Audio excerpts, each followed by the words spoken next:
ఈ వీడియో నచ్చినట్లయితే ఈ వీడియోని లైక్ చేయండి. శౌర్య అయితే వెతుక్కుంటూ వస్తూ ఉంటాడు. ఇంతలో అయితే శౌర్య కనిపించకపోవడంతో చాలా బాధపడుతూ ఉంటుంది. శౌర్య ఎక్కడికి వెళ్ళావు అయితే అడుగుతూ వెతుక్కుంటూ వీధుల్లోకి వస్తూ ఉంటుంది. ఇంతలో అక్కడున్న శౌర్య కనిపించకపోవడంతో, శౌర్య, నువ్వు ఎక్కడికి వెళ్ళిపోయావు? నువ్వు లేకపోతే నా జీవితం ఏమైపోతుంది శౌర్య అనైతే చాలా బాధపడుతూ ఉంటుంది. ఇంతలో కనిపించిన వాళ్ళందరినీ అడుగుతూ ఉంటుంది.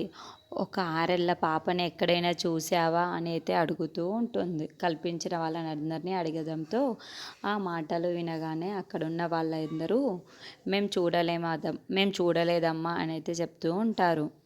ఆ మాటలు వినగానే అక్కడున్న దీప చాలా బాధపడుతూ ఉంటుంది.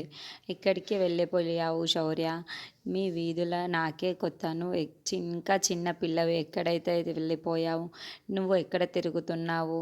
ఎలా తిరుగుతున్నావు? కార్తీక్ని వెతుక్కుంటూ నువ్వు ఎక్కడికి తిరుగుతున్నావు? కానీ కనిపించడం లేదు కదా. నువ్వు ఎలా ఉన్నావో ఏంటో శౌర్య చాలా బాధపడుతూ ఏడుస్తూ వీధిలో మొత్తం తిరుగుతూ ఏడుస్తూ ఉంటుంది.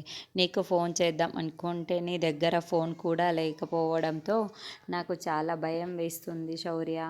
నువ్వు ఎక్కడికి వెళ్ళిపోయావు? ఎలా ఉన్నావో ఆ కార్తీక్ బాబునైతే తలుచుకుంటూ ఎక్కడికి వెళ్ళిపోయావు ఏమో. నాకు చాలా బాధగా ఉంది శౌర్య. నువ్వు త్వరగా వచ్చేసేయ్ శౌర్య అనైతే చాలా ఏడుస్తూ ఆ వీధిలోకి తిరుగుతూ ఉంటుంది.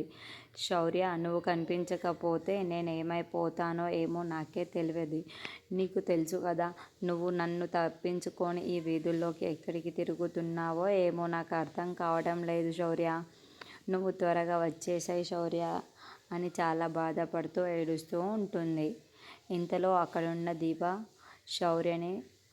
శౌర్య నువ్వు కనిపించకపోవడంతో దొరకకపోయినా సరే నేనెంత బాధపడతానో నీకు తెలుసు కదా. నీకు తెలిసి కూడా నువ్వు అలా చేస్తావని నేను అస్సలు అనుకోలేదు శౌర్య అనైతే అనుకుంటూ బాధపడుతూ ఏడుస్తూ అక్కడి నుంచి వీధుల్లో వెతుకుతుంటూ ఉంటుంది. అయినా ఈ వీధుల్లో ఎక్కడైతే తిరుగుతుందో, ఎక్కడ ఉన్నావో నాకే సరిగ్గా తెలియదు. ఈ వీధుల్లో అలాంటిది కొత్త వీధుల్లో నువ్వు చిన్న పిల్లవి, నీకెలా తెలుస్తుంది అని అనుకుంటూ